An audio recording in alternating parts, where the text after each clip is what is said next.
রায়গঞ্জ পুরসভার ৩ নম্বর ওয়ার্ডে সাফাই কর্মী ও ওয়ার্ড সুপারভাইজারকে মারধর ও গালিগালাজের অভিযোগকে কেন্দ্র করে চাঞ্চল্য ছড়িয়েছে। ঘটনার পর বৃহস্পতিবার রায়গঞ্জ থানায় এক ব্যক্তির বিরুদ্ধে লিখিত অভিযোগ দায়ের করা হয়েছে। পুলিশ সূত্রে জানা গিয়েছে, বুধবার সকাল 10:30 নাগাদ সাফাই কর্মী দেবলাল রায় ও সুরজ বাসফোর নিজেদের কাজ করছিলেন। অভিযোগ, সেই সময় স্থানীয় বাসিন্দা অমিত পাল চৌধুরী তাদের উপর হামলা চালান। খবর পেয়ে ঘটনাস্থলে পৌঁছান ওয়ার্ড সুপারভাইজার শ্যামাপদ সরকার। অভিযোগ, তাকেও অকথ্য ভাষায় গালিগালাজ ও হয়রানি করা হয়। ঘটনার পর শ্যামাপদ সরকার শারীরিকভাবে অসুস্থ হয়ে পড়েন বলে অভিযোগ। পরে তাকে রায়গঞ্জ মেডিকেল কলেজ ও হাসপাতালে চিকিৎসা করানো হয়। এরপর পুর কর্তৃপক্ষের নির্দেশে রায়গঞ্জ থানায় লিখিত অভিযোগ দায়ের করা হয়েছে। এদিন ঘটনার বিষয়ে অভিযোগকারী ওয়ার্ড সুপারভাইজার শ্যামাপদ সরকার কি জানিয়েছেন শুনুন।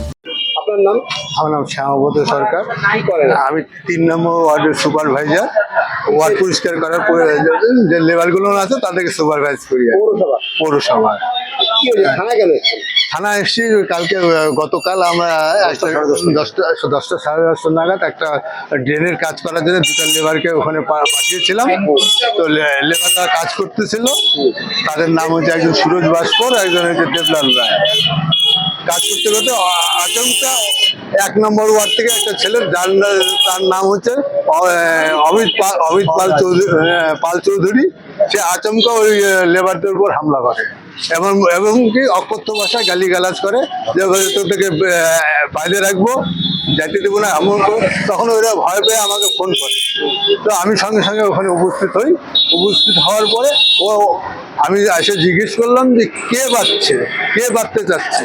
তখন ও দূর থেকে এসে দৌড়াতে আসতে বলছে, মানে অকথ্য ভাষায় গালিগালাজ করছে এবং বলছে আমি বাঁচতে বলছি। এসে আমার উপর হামলা করে, ধাক্কাধাক্কি করে, হ্যাঁ, এবং অকথ্য ভাষায় গালিগালাজ করে, যা আমি মুখে আনতে পারবো না। তাতে আমি কালকে 10টা সাড়ে 10টা, তারপর এই অবস্থায় আমি এই গালিগালাজটা কোনো মানে সহ্য করতে পারছি না, যার জন্য আমি আজকে হঠাৎ অসুস্থ হয়ে পড়ে হসপিটালে ভর্তি হয়। হসপিটালে ঘন্টা 2 থাকার পরে স্যালাইন দিয়ে ইঞ্জেকশন দেওয়ার পর হ্যাঁ এখন এর জন্য থানায় আসলাম। আমরা পৌরসভার কর্তৃপক্ষকে জানানো হয়েছে। এসডিও সাহেব উনিও অর্ডার করলেন ডায়েরি করার জন্য, সেই অনুযায়ী আমরা থানায় আসছি। এখন ডায়েরি আমরা এটা আগামী দিনে কোনো ওয়ার্ডে যাতে এই ধরনের, আজকে আমার সাথে হয়েছে, আগামী দিনে আরেকটা ওয়ার্ডের সাথে হয়তো এই ধরনের কাজ যেন না হয়। আমরা তো সরকারি কাজে নিযুক্ত, তারপরে যদি এরকম হামলা হয়, আমাদের তো কাজ করা অসম্ভব হয়ে দাঁড়াচ্ছে। তবে কি কারণে এই ঘটনা ঘটেছে তা এখনো স্পষ্ট নয়। অভিযুক্ত অমিত পাল চৌধুরীর বক্তব্য পাওয়া যায়নি। অভিযোগের ভিত্তিতে তদন্ত শুরু করেছে পুলিশ। তদন্ত শেষ না হওয়া পর্যন্ত ঘটনাটিকে অভিযোগ হিসেবেই দেখা হচ্ছে বলে পুলিশ সূত্রে জানা গিয়েছে। উত্তর দিনাজপুরের রায়গঞ্জ থেকে নিজস্ব প্রতিনিধির রিপোর্ট, টাইমস 14 বাংলা।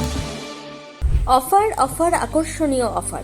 দেশের 80তম স্বাধীনতা দিবস ও আমাদের প্রতিষ্ঠান শাড়িশ্রী পাঞ্জাবি হাটে প্রথম বর্ষপূর্তি অফারে 5 থেকে 10% শাড়িতে ছাড়।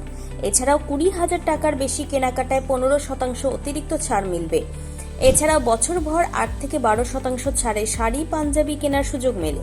তাই আর সময় নষ্ট না করে শিগগির আসুন রায়গঞ্জের মোহনবাটি বাজারের বিপরীতে থাকা ঝা চকচকে দোতলা প্রতিষ্ঠান শাড়িশ্রী পাঞ্জাবি হাটে। 14 আগস্ট শুক্রবার থেকে এই অফার শুরু, চলবে আগামী 24 আগস্ট সোমবার পর্যন্ত। এই সুযোগ থাকছে মাত্র 15 দিনের জন্য। স্বেচ্ছাসেবী সংস্থা খুলতে চান? তাহলে রেজিস্ট্রেশন প্রক্রিয়া শুরু করুন। যে কোনো এনজিও খুলতে চাইলে এনজিও কনসালটেন্সি আপনাকে স্বেচ্ছাসেবী সংস্থার নিবন্ধন করাতে সম্পূর্ণ ডকুমেন্টেশন তৈরিতে পূর্ণাঙ্গভাবে সহায়তা করবে। Section 8 company registration, trust registration, society registration, pan, tan এবং 12A 80G সহায়তা, এনজিও দর্পণ এবং CSR সম্মতি। এখনই কল করুন 8345817300। হোয়াটসঅ্যাপ করুন 9434187666 এই নম্বরে। মুখের উজ্জ্বলতা হারিয়ে গেছে, স্পট পড়ে গেছে, ব্রণ ভর্তি, তাই আর দেরি না করে আজই আসুন রায়গঞ্জের চণ্ডীতলায় হেলথ প্লাস মাল্টি স্পেশালিটি ক্লিনিকে এবং এখানে পান অভিজ্ঞ ডাক্তার দ্বারা ফ্রি স্কিন টেস্ট। আরো বিস্তারিত জানতে যোগাযোগ করুন 9674895169 এই নম্বরে।